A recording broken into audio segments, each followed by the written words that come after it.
मैं हूँ Ashok sir.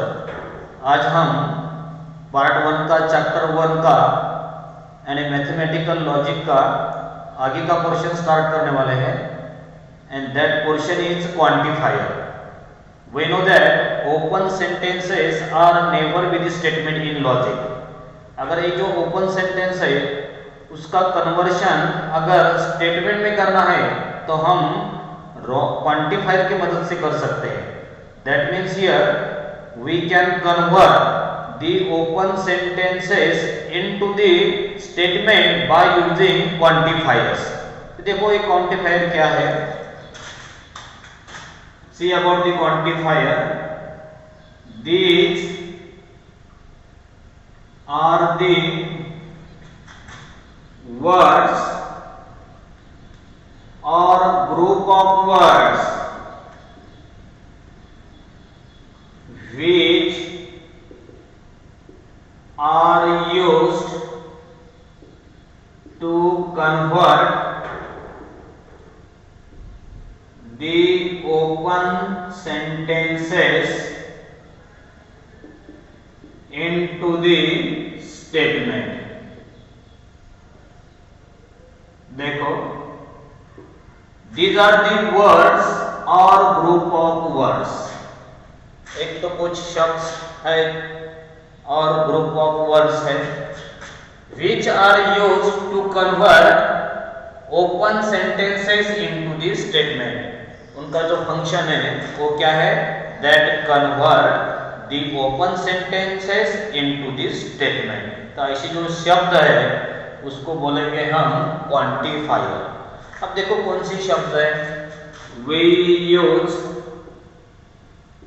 the words like some, there exist,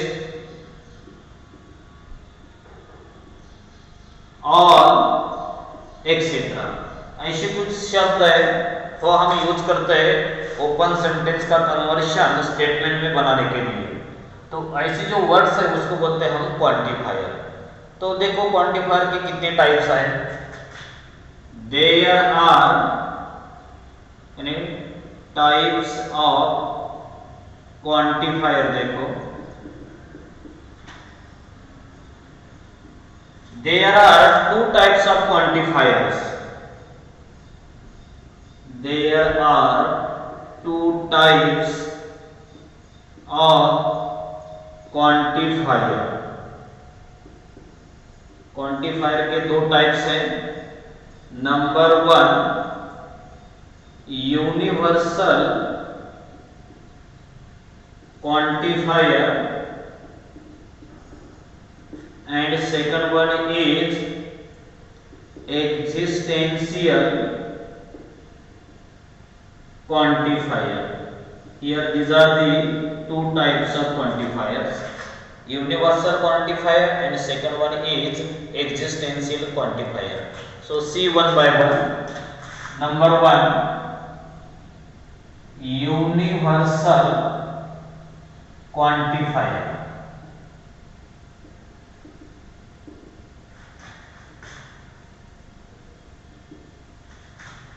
अब देखो ये जो यूनिवर्सल क्वांटिफायर है उसमें कौन से शब्द आते हैं यानी कौन से वर्ड आते हैं और इसका सिंबल क्या है?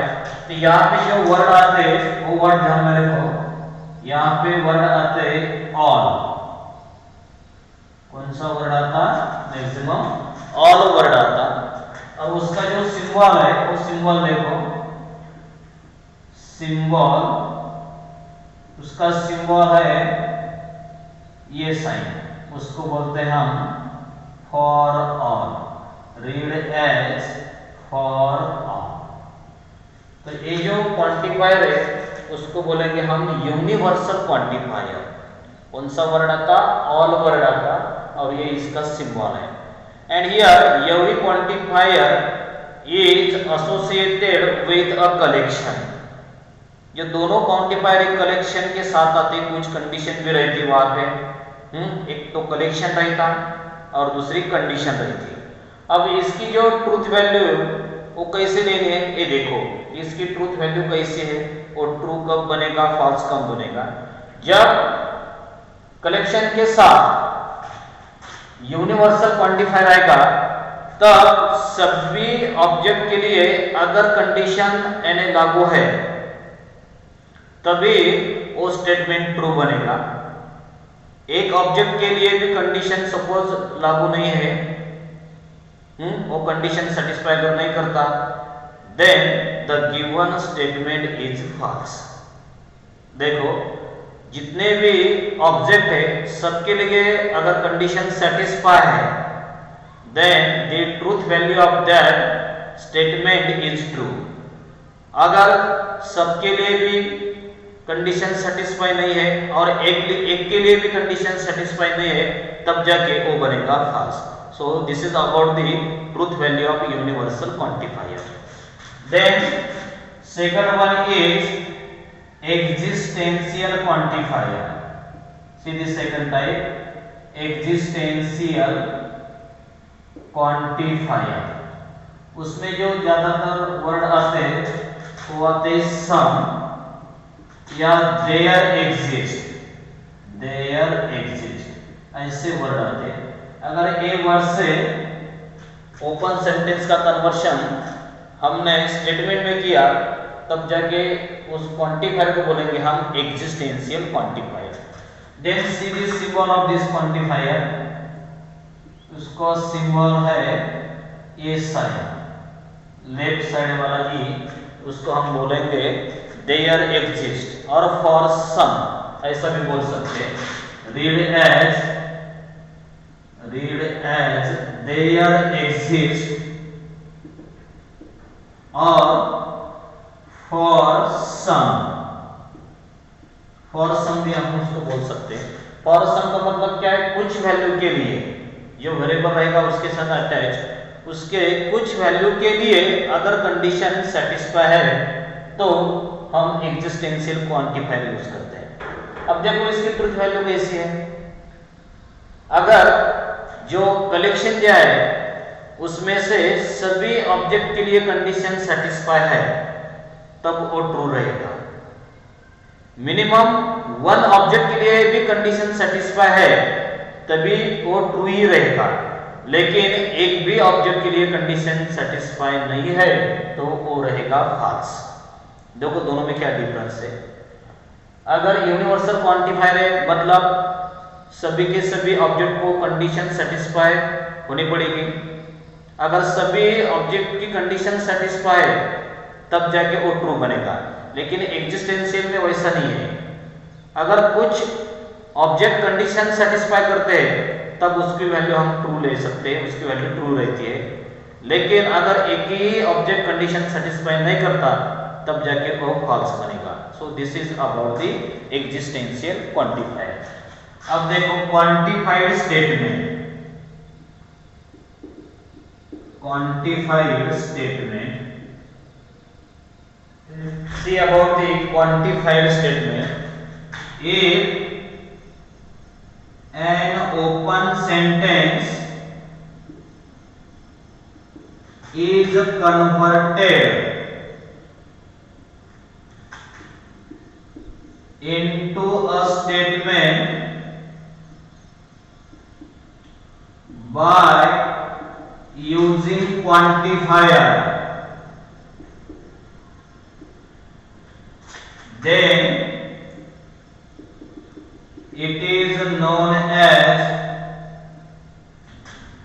quantified statement.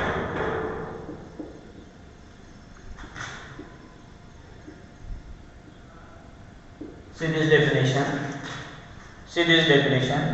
If an open sentence is converted into a statement by using quantifier, quantifier की मदद से अगर हमने ओपन सेंटेंस का कन्वर्शन स्टेटमेंट में अगर किया तो जो मिलने वाला नया स्टेटमेंट है उसको बोलेंगे हम क्वांटिफाइड स्टेटमेंट। उसको क्या बोलना है, क्वांटिफाइड स्टेटमेंट। अब देखो उसकी जो ट्रूथ वैल्यू है वो कैसे है, आगे जाके हम एक्सरसाइज में पूरा देखने वाले हैं। Then see the next topic, see the next topic, negation of compound statement।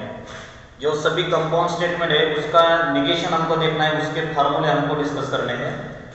Then first of all negation of first compound statement is conjunction, negation of conjunction. तो यहाँ पे सिर्फ आपको जो फार्मूले वो ध्यान में रखने हैं सिर्फ।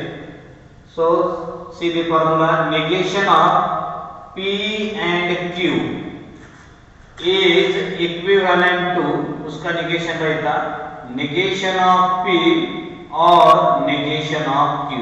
Only we have to remember this formula. देखो बहुत ही सिंपल है। अगर कंजंक्शन का निगेशन लेना है तब ये जो एंड है उसका कन्वर्शन हो जाएगा और में, एंड इज कन्वर्टेड इनटू और जो दोनों स्टेटमेंट है दोनों का ही निगेशन आएगा, negation of P as well as negation of Q, or and की जगह ले लो और।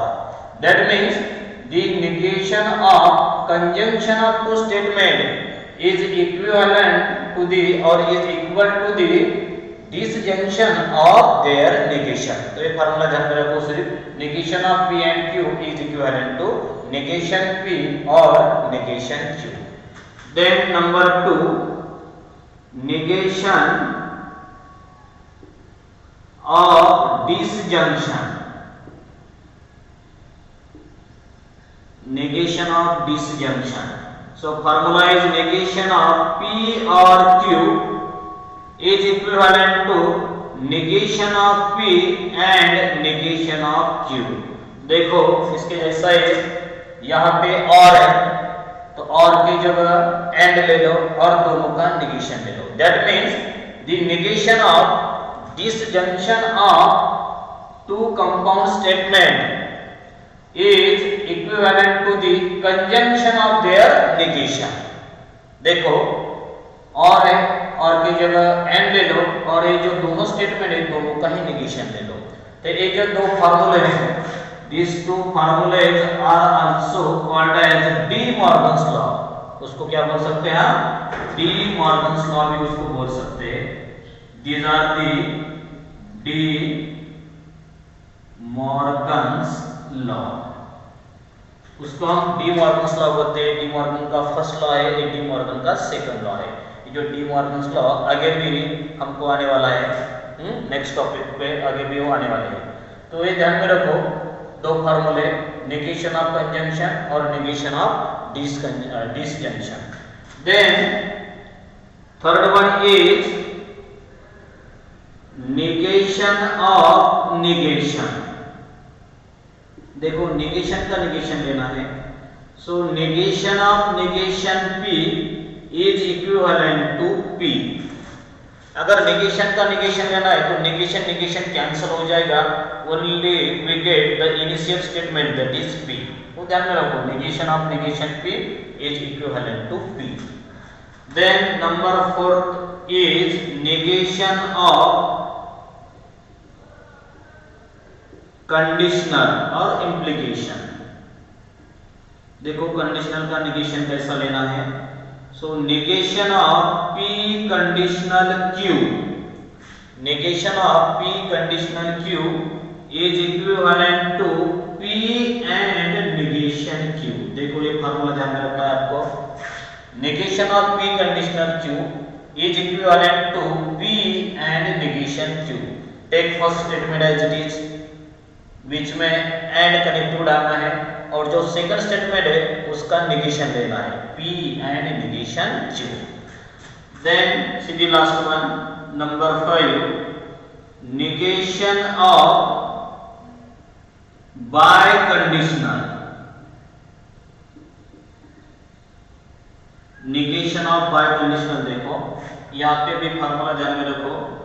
negation of P by conditional Q is equivalent to P and negation Q or Q and negation P। so this is the formula।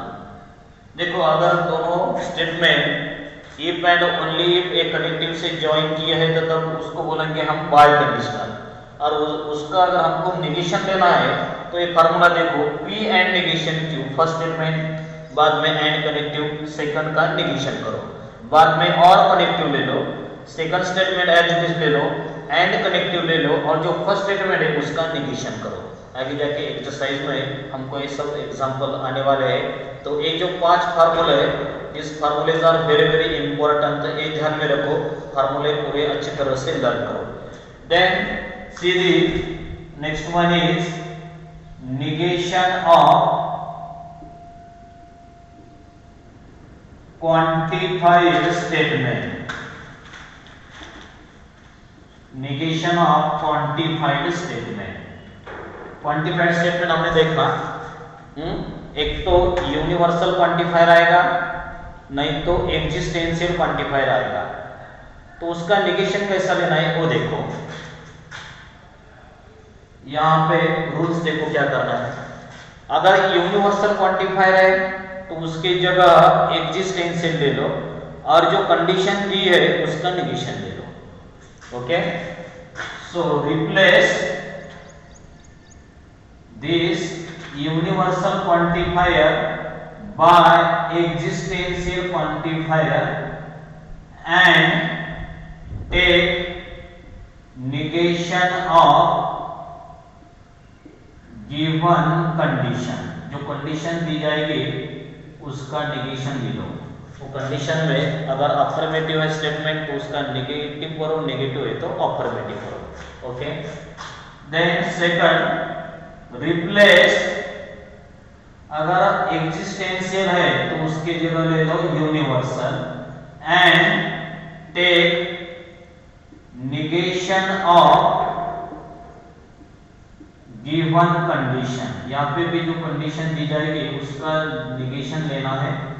Existential की जगह universal,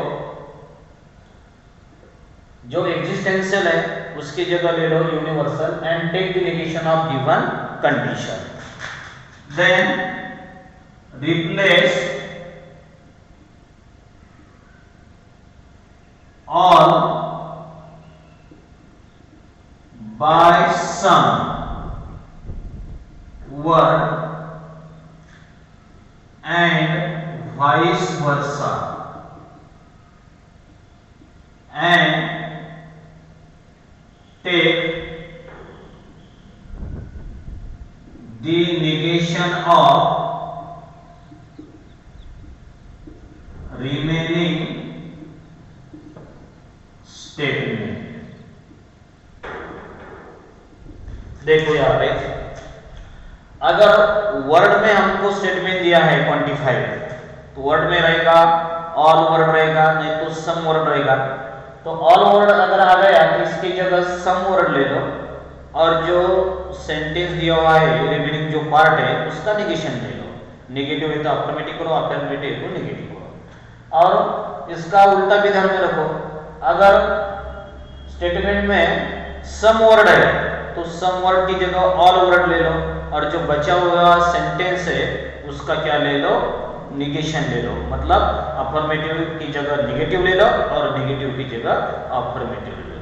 तो ये जो रूल्स है वो सभी रूल आपको ध्यान में रखने हैं आगे की एक्सरसाइज के लिए।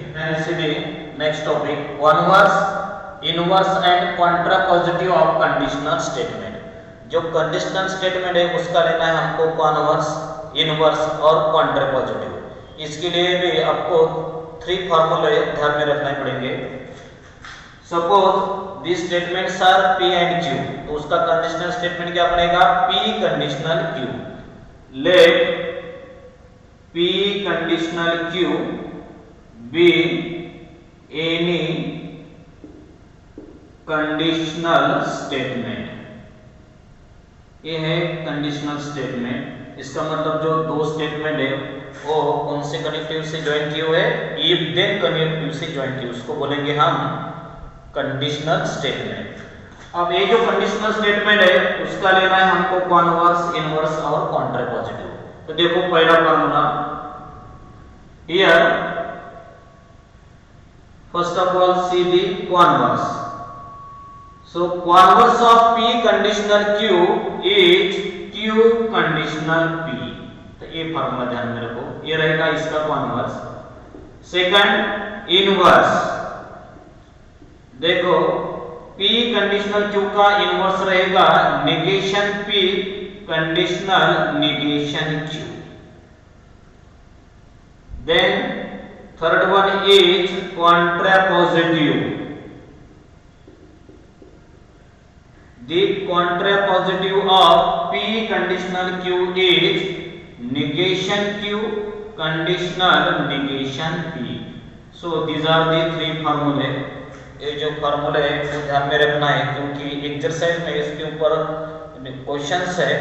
Write down the converse inverse and contrapositive of following conditional statement. तब ये जो फार्मूले आने वाले हैं आगे। तो देखो इनिशियल जो स्टेटमेंट था कंडीशनल स्टेटमेंट वो था P कंडीशनल Q। उसका कॉन्वर्स में लाए मतलब फार्मूला क्या है Q कंडीशनल P। मतलब इफ देन से दोनों स्टेटमेंट ज्वाइन करने हैं but instead of P take Q and instead of Q take P।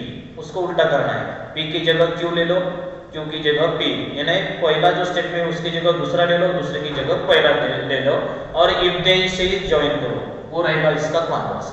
Then inverse में क्या लेना है negation P conditional negation Q। दोनों स्टेटमेंट इफ देन से ज्वाइन करने हैं लेकिन दोनों का ही नेगेशन लेना है। जो पहले वाला P उसका भी नेगेशन ले लो नेगेशन P, दूसरा वाला जो है Q उसका भी नेगेशन ले लो नेगेशन Q। और सीक्वेंस वही रहेगी, पहला पहले की जगह है, दूसरा दूसरे की जगह है और दोनों इफ देन से ज्वाइन करो। That is the inverse. Then see the contrapositive. Contrapositive में क्या है ये जो इनवर्स है उसको उल्टा करो यानी negation Q conditional negation P।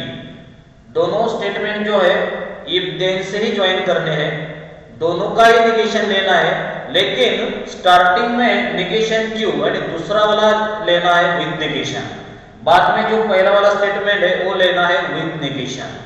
तो ऐसी जो थ्री फार्मूले है वो ध्यान में रखो, आगे जाके जो एक्सरसाइज है उसमें ये सभी फार्मूले आने वाले हैं। अगर आपको मेरा वीडियो पसंद आया तो कृपया लाइक कीजिए, शेयर कीजिए, फॉरवर्ड कीजिए और चैनल पे नए हो तो कृपया उसको सब्सक्राइब कीजिए। जो रिमेनिंग पोर्शन है आगे वाला जो पोर्शन है हम नेक्स्ट वीडियो में